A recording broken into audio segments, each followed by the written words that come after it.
Em nome de Allah, o Clemente, o Misericordioso. Continuando o nosso assunto sobre o Islã. O Islã é considerada a religião da vida. O Islã é uma religião que coloca no mesmo nível a vida mundana e a derradeira vida. Desta forma, a vida mundana é o terreno, essa vida aqui na terra, no qual o muçulmano semeia o bem em todos os âmbitos de sua vida para obter sua recompensa nesta vida e na outra. Ou seja, o Islã coloca como essa vida na terra onde a gente pratica as boas ações, cumpre com os mandamentos da religião, cumpre com aquilo que Allah subhanahu wa ta'ala ordenou e também cumpre com os ensinamentos do profeta Muhammad. E também se abstemos daquilo que Deus proibiu, se abstemos daquilo que o profeta Muhammad proibiu. Com isso ganhamos a recompensa ou buscamos a recompensa aqui mesmo na vida terrena e também na derradeira vida. Então assim é o muçulmano. Ele sabe que essa vida terrena precisa viver, mas ao viver tem que fazer o bem, porque haverá a vida, a outra vida, a derradeira vida. Essa atitude forte, aliás, essa semeadura e colheita necessitam de uma atitude forte, ativa, séria e responsável para com a vida. Isso se expressa das seguintes formas. Desenvolvimento da civilização. Allah, o Altíssimo, diz no Alcorão: Ele os criou da terra e os fez viver nela. Allah subhanahu wa ta'ala nos criou, nos trouxe nessa terra e a gente vive nela. Ao viver nela, qual é o propósito? A sua adoração. Adorá-lo, como já explicamos nesse mesmo assunto, que esse é o propósito. Deus criou os gênios, os humanos, para a sua adoração, ou seja, adorar a Ele. E nessa adoração, que engloba tanto aquilo que a gente faz de orações, jejum, caridade, peregrinação, assim como fora, ou seja, aquela realidade da vida, o dia a dia, quando a gente transforma em adoração. Então, nós muçulmanos, fazemos isso para que tenhamos o quê? O akhir, alcancemos a derradeira vida. Allah nos criou nesta terra e nos ordenou habitá-la e fazê-la progredir por meio de desenvolvimento e das obras que servem à humanidade e que não são contrárias às normas do Islã.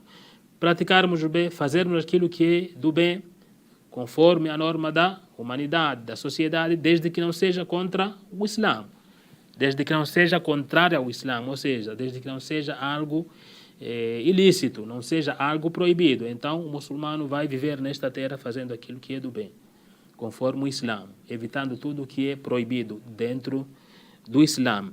Allah fez com que a residência e o progresso na terra fossem um dos objetivos do ser humano e parte da adoração, mesmo sob circunstâncias difíceis. A terra, um lugar, um dos objetivos do ser humano é viver nesta terra cumprindo com as adorações, mesmo em circunstâncias difíceis. Ou seja, mesmo em situações difíceis, o muçulmano tem que tentar cumprir aquilo que é o objetivo, o propósito do qual foi criado, que é a sua adoração. Então, há dificuldades em cumprir algum tipo de adoração, mesmo assim, não pode abandonar, tem que manter ali a firmeza. Não consegue jejuar, se tem a capacidade, ou seja, não está doente, não é idoso, mas por dificuldades, suponhamos, porque o lugar tal não me deixa jejuar, o lugar que eu trabalho não pode fazer isso, mas em outros momentos, no momento que, num mês talvez que esteja de férias, cumpra com o seu dever, que é repor aquele jejum, se for um jejum obrigatório, por exemplo. Não consegue, por exemplo, fazer uma oração o local onde trabalha, procure um outro local onde você consiga fazer a sua oração, ou seja, uma outra hora para você cumprir com a sua oração, assim sucessivamente. Então, está aqui na terra, Está fazendo o quê? Cumprindo com o seu propósito, ou seja, o propósito do qual você foi criado, que é adorar Allah subhanahu wa ta'ala. E tudo isso buscando a derradeira vida. Por isso o profeta Muhammad, que a paz e bênção estejam com ele, ensinou que se o muçulmano se encontra cultivando sua terra e, neste momento, levanta-se o dia final, deve, então, semear o que tenha em sua mão, se puder fazê-lo, para que este seja uma caridade a seu favor. Resumindo, tem um outro hadith que diz, se o muçulmano semear algo ou plantar uma árvore, por exemplo, e passar ali um pássaro, viu uma fruta já madura, aquele pássaro come. Um animal passou, comeu daquela árvore. Então, aquele ato ali, em que o pássaro está comendo, o animal está pegando aquela fruta e comer, a pessoa está ganhando uma recompensa. Aquele que semeou aquela árvore frutífera e os animais, então os bichos vão comendo, está ganhando recompensa. Ou seja, é uma caridade. Assim como se passar alguém ali, pega da fruta, come, aquela pessoa está fazendo o que? É um tipo de caridade. Sobre a convivência. O Islã convida as pessoas a participarem na formação da civilização, nas melhorias e na convivência pacífica para poder chegar ao mais alto nível ético e a um comportamento correto, apesar das diferenças culturais e religiosas.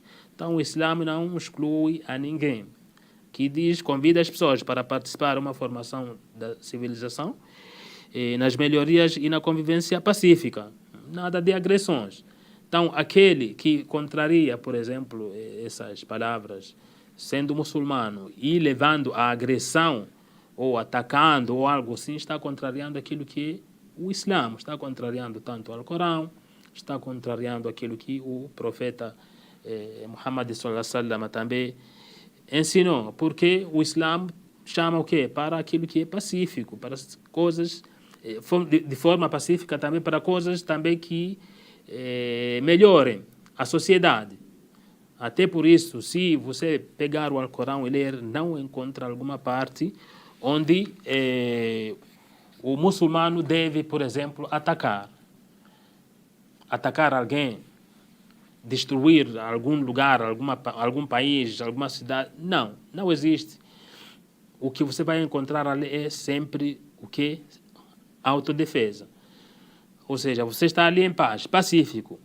Se alguém vem te atacar, você percebe que não, se eu me manter assim é capaz de até a pessoa lhe agredir ou até matar, então você pode se defender. Em muitas passagens do Alcorão você vai encontrar assim. Então, aqueles que agridem, aqueles que atacam em nome do Islã é porque não estão seguindo o Islã, estão seguindo as suas próprias paixões. Então, o Islã chama sempre para as coisas melhores na sociedade, mesmo com diferenças culturais, mesmo com diferenças de costumes, o Islã chama para uma boa convivência.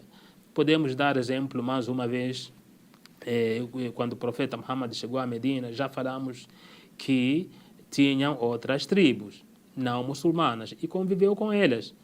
Conviveu com aquelas tribos e ainda mais, aqueles que eram inimigos, que vinham atacar ou que quisessem atacar ali, todos esses muçulmanos e aqueles que não muçulmanos que estavam ali estavam sujeitos a defender a cidade deles. Então, isso é que é Islã e não o contrário. Também adverte-nos, o Islã adverte-nos que o ascetismo e o afastamento da sociedade não é uma forma de pregação ou de santidade. Por isso, o mensageiro de Allah, o profeta Muhammad, que a paz e bênção esteja sobre ele, costumava ver entre as pessoas e era paciente ante as dificuldades que a convivência trazia. Isso era melhor que afastar-se deles. Então, o profeta Muhammad aqui diz que ele convivia com as comunidades. Acabamos de dar aqui o exemplo quando chegou a Medina. Ele convivia ali com a comunidade. Mesmo com as dificuldades, ele pacientava ali junto com a comunidade. A gente, se lê a história do profeta Muhammad, vai encontrar que, em algumas situações, ele passou fome. Às vezes ele saía não tinha nada para se alimentar em casa, saía naquele sol ardente, aí, por exemplo, cruzava com um outro sahaba, ou seja, um outro seu companheiro, aí perguntava o que lhe fez sair nesse horário com um sol desses. Ele falava, não me fez sair senão a fome, ou seja, procurar algo para se alimentar. Aí um dos sahabas, um dos seus companheiros, às vezes tinha algo, levava e ia se alimentar. Passava dificuldades, estava ali convivendo com as pessoas e não se afastava. Não se afastava com aquela comunidade. Então, aqui diz, se afastar das pessoas não faz parte de que você é mais santo, é mais virtuoso, algo assim. Conviver ali e também pacientar com as dificuldades. O Islã é considerado a religião do conhecimento. Não é casual que a primeira palavra do Alcorão que foi revelada ao profeta Muhammad, que a paz e bênção estejam sobre ele, foi lê. Ou seja, a primeira palavra na revelação do Islã foi lê, a palavra lê. Ou seja, quando o anjo Gabriel ordenava ao profeta Muhammad para ler. Muhammad, primeira vez que encontra um ser daquele, ou seja, o anjo Gabriel. O profeta Muhammad, que diz que não era iletrado. Então, a primeira mensagem que veio era ler. Por isso aqui diz que é a religião do conhecimento, ou seja, a primeira coisa que foi revelada é sobre leitura, ler. Com isto, é reafirmado o apoio do Islã a todos os tipos de conhecimentos que sejam benéficos à humanidade, chegando a transformar essa iluminação do conhecimento como caminho até ao paraíso. Então, o conhecimento, todo tipo de conhecimento, aqui fala-se que o Islã não discrimina.